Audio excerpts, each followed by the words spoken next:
உலகெங்கிலும் இருந்து இந்த நிகழ்வை பார்த்து கொண்டிருக்கின்ற சன் தொலைக்காட்சி நேயர்களுக்கு அன்பின் வணக்கம்.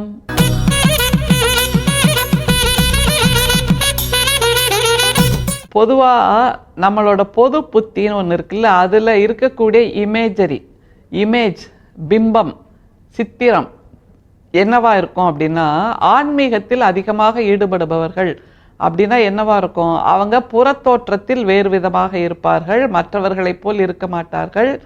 அதை தவிர பலமுறை கோயிலுக்கு போகிறவங்களா இருப்பாங்க, பலமுறை கோயிலை தேடி போகிறவங்களா இருப்பாங்க, பல ஊர்கள்லேயே இருக்கக்கூடிய கோயிலை தேடி தேடி தேடி தேடி போகிறவங்களா இருப்பாங்க.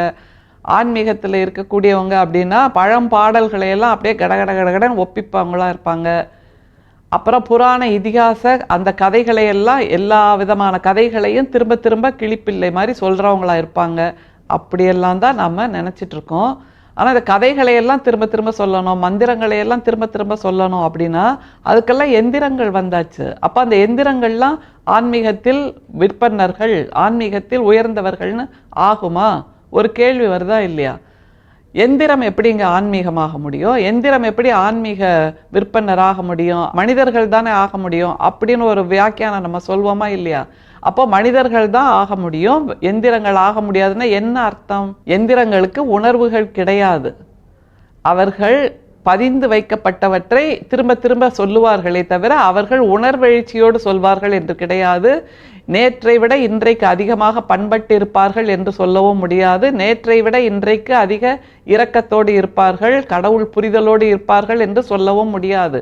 ஆனால் மனிதர்களுக்கு அந்த படிநிலை என்பது இயல்பாக வரும். 10 வருஷம் முன்னாடி நான் இப்படி பண்பட்டவனா இல்லைங்க, 10 வருஷத்தில் நடந்த விஷயங்கள், வாழ்க்கையில் பட்ட அடிகள் எல்லாம் சேர்ந்து நான் இப்படி மாறி இருக்கேன்னு நம்ம சொல்லக்கூடிய வாய்ப்பு மனிதர்களுக்கு இருக்கிறதுங்கிறது நமக்கு தெரியும். அப்படின்னா ஆன்மீகத்தில் விற்பனர்கள், ஆன்மீக பேச்சாளர்கள், ஆன்மீக எழுத்தாளர்கள், ஆன்மீக சிந்தனையாளர்கள், ஆன்மீக கருத்தாளர்கள் என்று சொல்லும்போது அவர்களிடம் நாம் எதை கூடுதலாக எதிர்பார்க்க வேண்டும் அப்படிங்கிறத வள்ளல் பிரான் இன்னைக்கு சொல்லித்தரார். கூடுதலாக அவர்களை ஏன் நம்புகிறது இந்த சமூகம்? ஏனென்றால் அவர்கள் மனமாச்சரியங்களுக்கு அப்பாற்பட்டவர்களாக இருப்பார்கள் என்று நினைக்கிறது, நம்புகிறது. ஆனால் அது உண்மையா அப்படிங்கிறத வள்ளல் பிரானோட இந்த வாக்கியத்தை பார்த்துட்டு நம்ம டீகோட் பண்ணலாம். யாரிடத்தில் தயவு அதிகப்பட்டிருக்கின்றதோ அவரிடத்தில் கடவுள் இருக்கின்றார். அந்த தயை இல்லாதவர்களிடத்து கடவுள் இருந்தும் இல்லாமையாய் இருக்கிறார். யாரிடத்தில் தயவு அதிகப்பட்டிருக்கின்றதோ அவரிடத்தில் கடவுள் இருக்கின்றார். தயவு இல்லாதவர்களிடம் கடவுள் இருந்தும் இல்லாமல் இருக்கின்றார். அப்ப கடவுள் இருக்கிறார்ங்கிறத வள்ளல் பிரான் மறுக்கலை. ஆனால் இந்த ஆன்மீக போர்வையில், ஆன்மீக தோற்றத்தில், ஆன்மீக நாடகத்தன்மையில் ஈடுபட்டு கொண்டும் மனசுல கடவுள் தன்மை இல்லாதவர்களிடம் கடவுள் இருப்பதே இல்லை. அவர்கள் தோற்றத்தில் வேண்டுமானால் ஆன்மீகமாக இருக்கலாம், ஆன்மீக கதைகளை சொல்லலாம், ஆன்மீக பாடல்களை அப்படியே மனப்பாடம் செஞ்சு ஒப்பிக்கலாம். ஆனால் அவர்கள் மனசில் அவர்கள் 1000 பொறாமையை சுமக்கிறார்கள், 1000 பொச்சரிப்பை சுமக்கிறார்கள், 1000 கோபங்களை சுமக்கிறார்கள், 1000 ஆத்திரங்களை சுமக்கிறார்கள், 1000 தவறான எண்ணங்களை சுமக்கிறார்கள் என்றால் அவர்கள் உண்மையில் ஆன்மீகவாதிகள் இல்லை, கடவுள் அவர்களிடம் இல்லை என்பதை இதைவிட விளக்கமாக யாராலும் சொல்லிவிட முடியாது. என்றால் அப்படி ஒரு செம்மறியாட்டு கூட்டம் போல் ஓடிக்கொண்டிருக்கின்ற சமூகத்துக்கு நம்முடைய வள்ளல் பிரான் மிக தெளிவான ஒரு கைவிளக்கை கொடுக்கிறார். கண்மூடித்தனமாக நம்புகின்ற அந்த நிலை தவறு என்பதை வள்ளல் பிரான் இந்த வாக்கியத்தில் சொல்றாரு. திரும்பவும் அந்த வாக்கியத்தை பாருங்க. யாரிடத்தில் தயவு அதிகப்பட்டிருக்கின்றதோ அவரிடத்தில் கடவுள் இருக்கின்றார்.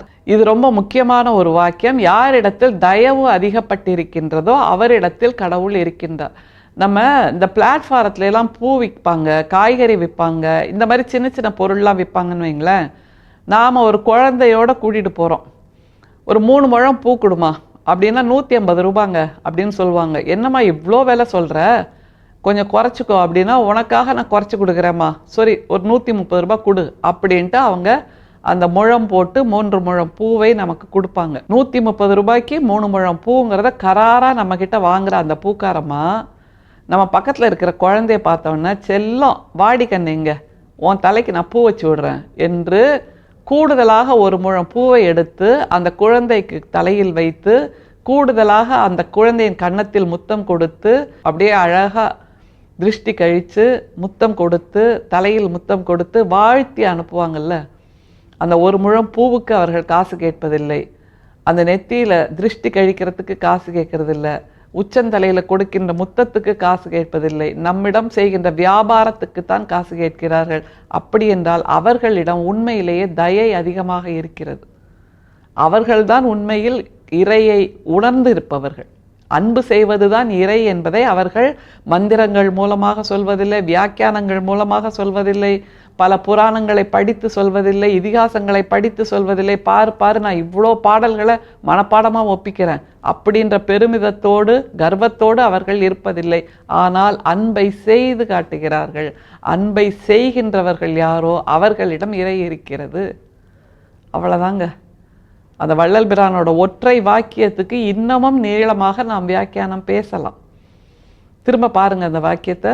யாரிடத்தில் தயவு அதிகப்பட்டிருக்கின்றதோ அவரிடத்தில் கடவுள் இருக்கின்றார். அந்த தயை இல்லாதவர்களிடத்து கடவுள் இருந்தும் இல்லாமையாய் இருக்கிறார். இதை நம்ம ரெண்டாவது வாக்கியத்தை எப்படி புரிஞ்சுக்கலாம் அப்படின்னா, சில குருமார்கள் இருக்கிறார்கள், துறவிகள் இருக்கிறார்கள், சீயர்ஸ்ன்னு சொல்லுவாங்கல்ல, அந்த மாதிரி மற்றவர்களுக்கு வழி நடத்துகின்ற அவர்கள் இருக்கிறார்கள்.